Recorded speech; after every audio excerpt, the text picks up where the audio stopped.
What in the world is this supposed to be?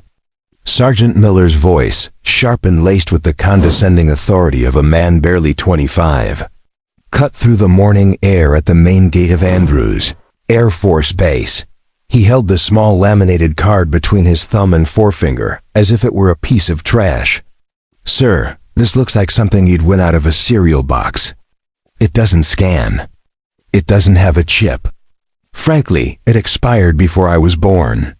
The old man in the driver's seat of the faded blue 1988 Ford sedan simply watched him. His hands gnarled with age and scarred by a life of labor, resting calmly on the steering wheel. His eyes, a pale but piercing blue, held no anger, only a profound patience that seemed to further irritate the young NCO. "It's still valid," the old man said, his voice a low, gravelly rumble that was surprisingly steady. "Please check the designation at the bottom." Miller scoffed, turning the card over for theatrical effect, showing it to the younger airman beside him, a kid named Davis, who looked nervous. The line of cars behind the old Ford was growing, the morning commute of colonels and civilian contractors now held up by this relic. "Designation Olympus," Miller read aloud, drawing out the word with mocking reverence. "Are you a Greek god, old-timer? Is Zeus expecting you at the officers' club?" He leaned down, his face close to the open window, his tone dropping to a growl. "Look, Grandpa, I don't have time for games. Either you show me a valid current military ID, a dependence card, or a visitor's pass, or you are going to turn this rust bucket around and leave federal property. Am I clear?" The old man, Elias Thorne, didn't flinch. He met the sergeant's glare without malice. "Son, that card grants me unrestricted access to any United States military installation worldwide in perpetuity. The designation, as you noted, is Olympus. If your system can't see it, that is by design. There is a protocol. You need to make a specific call to a number listed in your post orders for anomalous identification verification." This was too much for Sergeant Miller. The old man wasn't just confused. He was insubordinate. He was questioning his authority, his procedure, right here in front of his subordinate and a dozen impatient drivers. It was a direct challenge. "A protocol? I'll tell you the protocol," Miller snapped, his face reddening. "The protocol is you're now impeding traffic and failing to obey the lawful order of a security force's NCO. Pull your vehicle to the secondary inspection area, now." Elias Thorne gave a slow, deliberate nod. He shifted the car into drive and without another word steered the old Ford into the designated lane marked by concrete barriers, parking exactly where he was told. He turned off the engine, the sudden silence amplifying the tension at the gate. Miller watched him go, a smirk of triumph on his face. He was going to enjoy this. He'd have the old man out of the car, search the entire vehicle, and maybe detain him for a few hours just to teach him a lesson about respecting the uniform. He turned to Davis. "Get the K9 unit on the radio. Let's give this guy the full treatment." But as he turned to walk towards the guard shack, a sound stopped him cold. It wasn't the usual squawk of the radio or the chatter of the gate traffic. It was a shrill, piercing ring from inside the shack, a ring from the red phone. The red phone was a legend, a piece of Cold War-era hardware that was tested once a month, but had never, in Miller's 3 years at the gate, actually rung with an incoming call. It was a direct line to somewhere. No one was entirely sure where, but the rumors involved Cheyenne Mountain and words like continuity of government. Airman Davis, who was closer, stared at it as if it were a venomous snake. His training kicked in, but his hands trembled as he lifted the receiver. "Andrews main gate. Airman Davis speaking." He listened, his face draining of all color. He swallowed hard, his eyes wide with a terror Miller had never seen before. He held the phone out to Miller, his arm shaking. "Sergeant, it's for you." Miller snatched the phone, annoyed at Davis's melodrama. "Sergeant Miller." The voice on the other end was not military. It was flat, cold, and utterly devoid of emotion, yet it carried an authority that seemed to suck the air out of the room. "Sergeant, you have a 1988 Ford sedan, license plate Echo Victor Tango 77 Inner, at your gate. Is that statement correct?" Miller's bravado evaporated, replaced by a cold knot of dread in his stomach. "Ah, yes, sir. That's correct." The voice continued unhurried. "The driver of that vehicle is Master Sergeant Elias Thorne, retired. You are currently in possession of his identification card, designation Olympus. Is that statement also correct?" "Sir, the ID is non-standard," Miller began, trying to justify his actions. The voice cut him off, the temperature in the room seeming to drop several degrees. "I did not ask for your assessment, Sergeant. I asked if the statement was correct." "Yes, sir," Miller whispered. "It is correct." "Good," the voice said. "Here are your orders. You will take that identification card. You will walk to Master Sergeant Thorne's vehicle and return it to him. You will address him by his rank. You will then render the most profound and respectful salute of your young career. Following that, you will grant him immediate and unrestricted access to this installation, and you will ensure his passage is unimpeded. You will not speak to him further unless he speaks to you first. Your base commander has been notified and will handle matters from there. Do you understand the instructions I have just given you, Sergeant Miller?"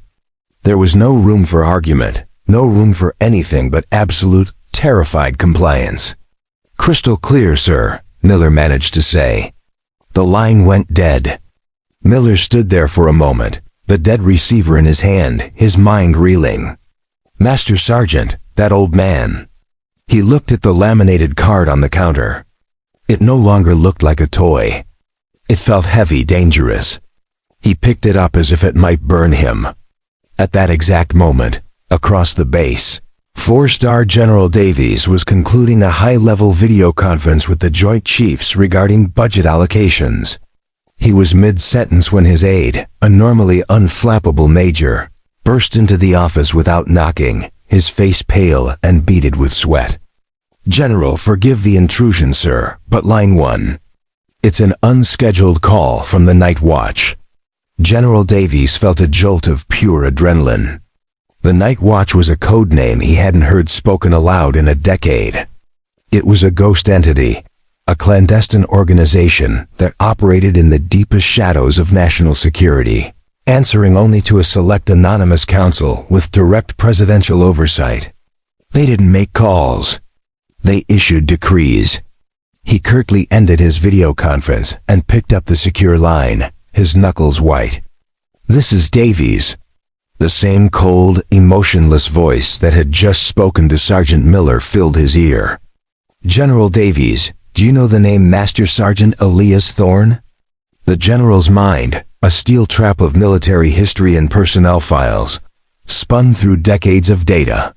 The name was familiar, but not from any active roster. It was a whisper from the archives, a legend from the Cold War. "The name is historical, sir," Davies said carefully. "From the Silent Sentinels program. If I recall correctly, he is the last of them." The voice stated. "And he is currently being detained at your main gate by one of your NCOs, who seems to believe his authority outweighs a directive signed by President Eisenhower. The protocol for an Olympus-level clearance is explicit. Why was it not followed?" General Davies felt the chill that had nothing to do with the office air conditioning. The Silent Sentinels were not just soldiers. They were living secrets, guardians of assets and information so critical that their existence was denied even at the highest levels of the Pentagon. An Olympus clearance wasn't a rank. It was a legacy. It signified a man who had operated so far outside the normal chain of command that he had become a sovereign entity of service unto himself. "Director," Davies said, using the only title he knew for the man on the phone, "I have no excuse. This is a catastrophic failure on my part. I will handle it personally immediately." "You will," the voice confirmed. Master Sergeant Thorne is proceeding to Hangar 18. You will meet him there. In general, you will afford him the honor and respect that his service demands. The chevrons on his sleeve, though long since retired, carry more weight than the stars on your shoulders. Ensure your personnel understand that. The line clicked dead. General Davies slammed the phone down and bellowed for his aide. Get my car now and get me every file you can find on Project Silent Sentinel. Top priority, execute. Back at the gate, Sergeant Miller walked out of the guard shack like a man heading to his own execution. He held the old laminated ID in both hands, cradling it. Airman Davis watched him, utterly bewildered. Miller marched stiffly to the old Ford, the eyes of every driver in the backed-up line fixed on him. He stopped precisely 3 feet from the driver's side door and snapped to the most rigid position of attention he could manage.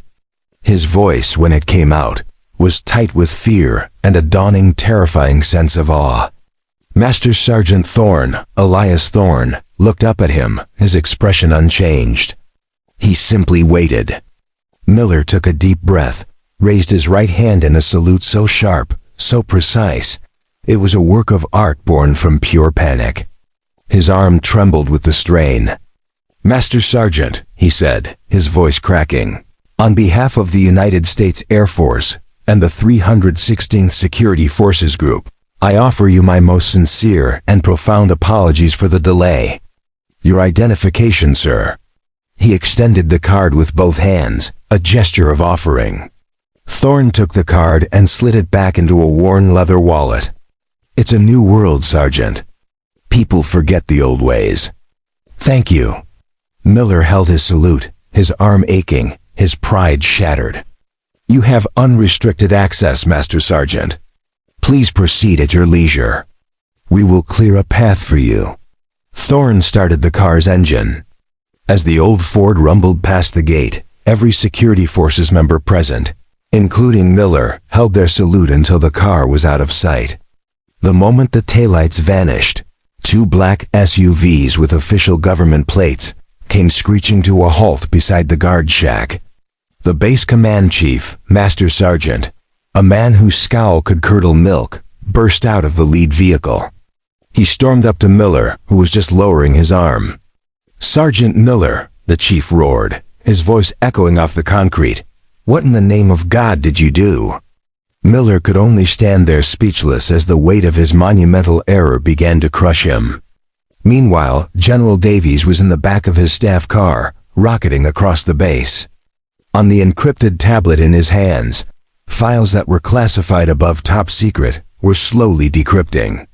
Photographs from the 1950s and 60s showed a young Elias Thorne, lean and hard-eyed, standing in desolate landscapes next to strange, damaged craft that were clearly not of human design. Reports detailed missions that sounded like science fiction, retrievals from impact sites, silent escorts of individuals who didn't officially exist, and guarding facilities that were not on any map. The Silent Sentinels were a unit of 12 men handpicked from every branch of service. They weren't soldiers. They were custodians of the unbelievable. Their authority superseded military rank, law enforcement, and even, in certain documented cases, executive orders from sitting presidents they deemed compromised. They were accountable only to the secret they kept, and Elias Thorne was the last one. The general's car slid to a halt before a massive windowless building at the far edge of the airfield. A structure designated simply as Hangar 18. As Davies stepped out, the colossal hangar doors were already groaning open, revealing the cavernous, dimly lit interior. Elias Thorne's old Ford was parked just inside. He was slowly getting out of the driver's seat, his movements stiff with age. General Davies, a 4-star general in command of one of the most important military bases in the world, walked toward the old man in the worn jacket. He stopped a respectful distance away, drew himself to full height, and rendered a slow, deliberate salute. "Master Sergeant Thorne," Davies said, his voice filled with a reverence he hadn't felt since he was a young cadet. I am General Davies, the installation commander. Sir, words cannot express my apology for the disgraceful conduct of my personnel at the gate. Thorne returned the salute with a tired but crisp motion, a muscle memory from a lifetime of discipline. No apology necessary, General. The boy was doing his job as he understood it. The failure is not in our young people. It's in our memory. We've forgotten how to tell the stories. Davies lowered his hand but remained at attention. What stories are those? Master Sergeant Thorne's gaze drifted past the general into the vast shadowy space of the hangar. In the center, resting on a massive cradle, was an aircraft unlike anything Davies had ever seen. It was sleek, black, and utterly seamless with no visible rivets, windows, or engines. It wasn't a product of Lockheed or Boeing. It was something else entirely. Her story, Thorne said softly. He began walking toward the silent, alien-looking craft, and the general fell into step beside him. We called her the Starlight Fairy, pulled her out of a canyon in '53. Took us years to figure out how to even open the door. She was a rescue vessel. We think lost. We lost 3 men just getting her here. They stopped at the base of the craft. Thorne reached out and laid a hand on its smooth, impossibly cold surface. She took a lot of good men home over the years on missions nobody will ever read about, and she left a few behind too. Today's the anniversary of the last time she flew. I come once a year just to make sure she's not lonely. The general finally understood. This wasn't an inspection. It wasn't an official visit. This was a pilgrimage. Thorne wasn't a soldier checking on a piece of hardware. He was a man visiting a tombstone, paying his respects to a memory that only he was left to carry. He was the last guardian of a forgotten war fought in the shadows. She will be kept safe, Master Sergeant, Davies said, his voice thick with emotion. I give you my word. Later that afternoon, Sergeant Miller stood at parade rest in the center of General Davies' expansive office. He was expecting to be stripped of his rank, reassigned to the most remote outpost in the Arctic, to be made an example of. The general sat behind his desk, not in anger, but with a deep, weary sadness in his eyes. Do you know who you stopped today, Sergeant? Davies asked quietly. I think so, sir. An old veteran, Miller mumbled. He was more than a veteran, the general corrected. He gestured to his computer screen, which showed a single heavily redacted paragraph. That man, in his time, held a clearance that made mine look like a public library card. He did not report to generals. Generals reported to him. He was entrusted with secrets that this nation spent trillions of dollars to acquire and protect. The ID card you mocked was his charter, a symbol that he operated with the full faith and authority of a shadow government, tasked with protecting our country from threats we cannot and will not ever acknowledge. You didn't just disrespect an old man, Sergeant. You disrespected a living monument. Miller's face was ashen. He felt sick. Sir, I had no idea. I am so sorry. I know you didn't, Davies said, leaning forward. And that is the problem. Your mistake was not in following procedure. It was in your lack of perception, in your arrogance. You looked at Elias Thorne and saw a nuisance. You failed to see the history in his eyes, the strength in his hands, the quiet dignity of a man who has carried burdens you cannot possibly imagine. You saw the faded jacket and the old car, and you made a judgment, a profoundly wrong judgment. The general stood up and walked to the window, looking out over his base. I am not going to punish you, Miller. That would be too easy. It would teach you nothing. Instead, I am giving you a new mission. He turned back to face the young NCO. Effective immediately, you are relieved of your duties at the main gate. You are being reassigned. You will be the new NCO in charge of the base historical archives and our veteran outreach program. Your full-time job from this day forward is to learn the stories. You will organize them. You will digitize them. You will create programs to share them with every young airman on this base. Your mission is to ensure that no one under my command ever again looks at a man like Elias Thorne and sees anything less than the giant he is." Miller was stunned into silence. It wasn't a punishment. It was a penance. It was a chance. "Thank you, General," he said, his voice choked with a gratitude he didn't deserve. 6 months later, the base historical archive was transformed. What was once a dusty, forgotten room was now a vibrant, respectful tribute to the past. And at the center of it all was Sergeant Miller. He spent his days not with a weapon, but with old photographs and crackling audio recordings. He spent his evenings interviewing retired veterans, capturing their stories. His arrogance was gone, replaced by a quiet, profound humility. One afternoon, he was carefully cleaning the glass on a new display he had built. It was dedicated to the undisclosed units of the Cold War. In the center was a black and white photograph from 1958, showing a dozen young men in flight suits standing before a shadowy, indistinct shape. They were all smiling except for one, a young master sergeant with pale, piercing eyes who stood slightly apart from the rest, his gaze fixed on something beyond the camera, a sentinel already on duty. As Miller polished the glass over the face of the young Elias Thorne, he finally understood that heroes didn't always wear shining armor. Sometimes they drove old cars and carried faded ID cards, and the greatest service one could render was simply to remember.